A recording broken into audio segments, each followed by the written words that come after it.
Everyone, today we discuss how to solve the assignment 1 of course code MTS 621. Here we are discussing the solution of question number 2.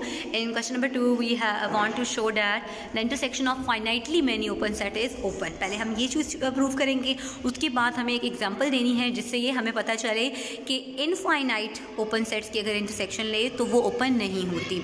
Let's see the solution. ये बात हमेशा के लिए याद रखिएगा कि जो ओपन सेट्स, जब भी आपने कोई भी ओपन सेट्स का इंटरसेक्शन लेना है तो वो फाइनाइट ही होंगे. अब हम एग्जांपल से भी प्रूफ करा देंगे कि अगर इनफाइनाइट ओपन सेट्स होंगे तो वो ओपन नहीं होंगे, वो क्लोज होते हैं. तो लेट्स सी द सोल्यूशन. पहले हम बात ये प्रूफ कराना चाह रहे हैं कि फाइनाइटली मैनी ओपन सेट्स जो हैं उनकी इंटरसेक्शन फाइनाइट होती है. तो हमने यहाँ पे लेट कर लिए B1 से लेके BN तक ओपन सेट्स ले लिए. अब इनकी इंटरसेक्शन लेंगे. B1 देखिए ना, इंटरसेक्शन क्या है, सारे सेट्स की जो इंटरसेक्शन है वो हमने लेट कर ली, वो Y सेट है. अब ये जब सबकी B1 से लेके BN तक ली है तो मैंने उसको एक कंबाइन इंटरसेक्शन में ले लिया कि I varies from 1 to N BI. इसको अगर ओपन करें तो यही पूरी फॉर्म बनती है. तो मैंने क्लोज फॉर्म बना ली इसकी कि intersection of I varies from 1 to N BI जो है वो Y की इक्वल है.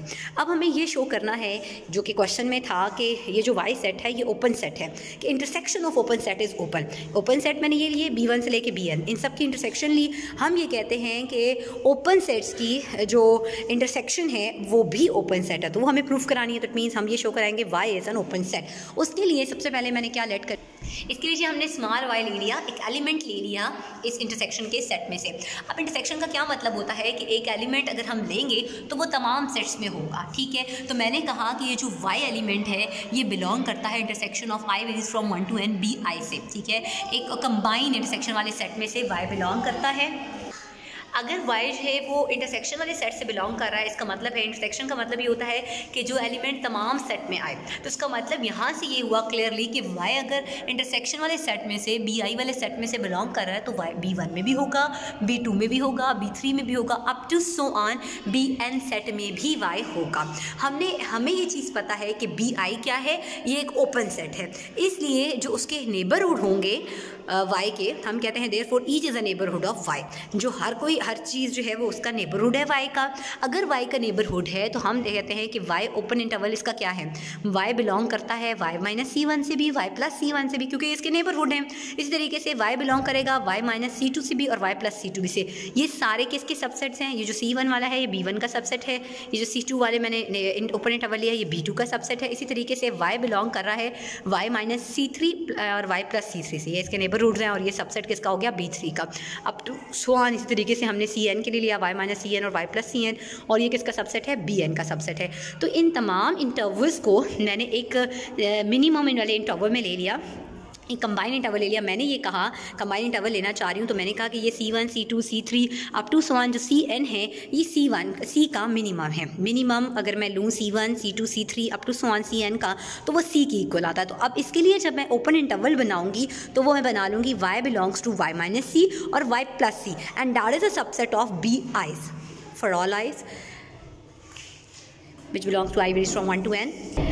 और हमें क्योंकि ये पता था कि y क्या है, y आपके पास नेबरहुड है, कैपिटल Y जो है हम कहते हैं नेबरहुड है स्मॉल y का. तो y एक आर्बिट्रेरी एलिमेंट है. जब y एक आर्बिट्रेरी एलिमेंट, हम कह सकते हैं कि y is a neighbourhood of each of its points. तमाम पॉइंट्स का y होगा नेबरहुड. इसलिए यहाँ से हम कह सकते हैं y is an open set. जब वो नेबरहुड है तमाम पॉइंट्स का तो वो ओपन सेट भी है. अगर वो ओपन सेट है तो y अगर ओपन सेट है तो y किसकी इक्वल लिया हुआ था हमने, y तो हमने ये इक्वल लिया हुआ था इंटरसेक्शन ऑफ BI's की इक्वल लिया हुआ था. अगर y ओपन सेट है तो क्योंकि y इंटरसेक्शन ऑफ BI's की इक्वल है तो ये इंटरसेक्शन ऑफ BI's भी ओपन. तो जब हमने कहा क्योंकि y ओपन सेट था इसलिए intersection of I varies from 1 to N BI y की इक्वल था, that is also an open set. अगर ये ओपन सेट है तो हम कह सकते हैं कि इनफाइनाइटली मैनी ओपन सेट, तो हम कह सकते हैं कि फाइनाइटली मैनी ओपन सेट्स का जब आप इंटरसेक्शन लेते हैं तो वो एक ओपन सेट आता है. ठीक है जी, फाइनाइटली मैनी ओपन सेट्स का हमने इंटरसेक्शन ले लिया. अब आगे उसने हमें कहा हुआ था कि एक एग्जांपल से प्रूव करें. एग्जांपल क्या करनी है, एग्जांपल से प्रूव करें कि अगर आप इनफाइनाइट मैनी ओपन सेट्स लेते हैं तो वो ओपन नहीं होंगे. तो इसके लिए मैंने एक एग्जांपल कंसिडर कर ली.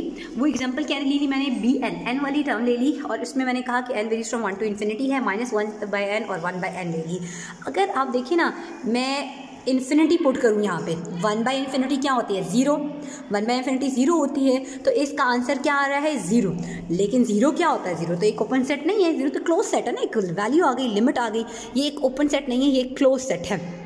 यहाँ देखिए ना, ये मैंने क्लोज सेट की, यहाँ पर सिंबल्स भी डाली हुई, n = 1 से इन्फिनिटी जो है ये क्लोज सेट आता है, ये ओपन सेट नहीं है, क्योंकि अगर मैं इन्फिनिटी डायरेक्टली पुट करूँ तो answer will be 0, it's not an open set. So the intersection of infinitely many open set may fail to be open, it means it is closed. तो ये example मैंने दे दिया आपको, ये हमने प्रूफ कंप्लीट कर दिया कि हमारे पास अगर किस तरीके से होगा कि अगर फाइनाइटली मैनी ओपन सेट्स हैं तो वो ओपन होते हैं। उसके लिए मैंने डिफरेंट स्टेप्स ले लिए, उसमें मैंने नेबरहुड भी डाल दिया और नेबरहुड से यह प्रूफ करा दिया कि intersection of open sets will be open. और दूसरी मैंने एग्जांपल कंसिडर कर ली, जिस एग्जांपल में हमने ये बताया कि अगर हम इनफाइनाइटली मैनी ओपन सेट्स लेते हैं तो इनफाइनाइटली मैनी ओपन सेट्स जो हैं वो ओपन नहीं होते। That is over required result for this question.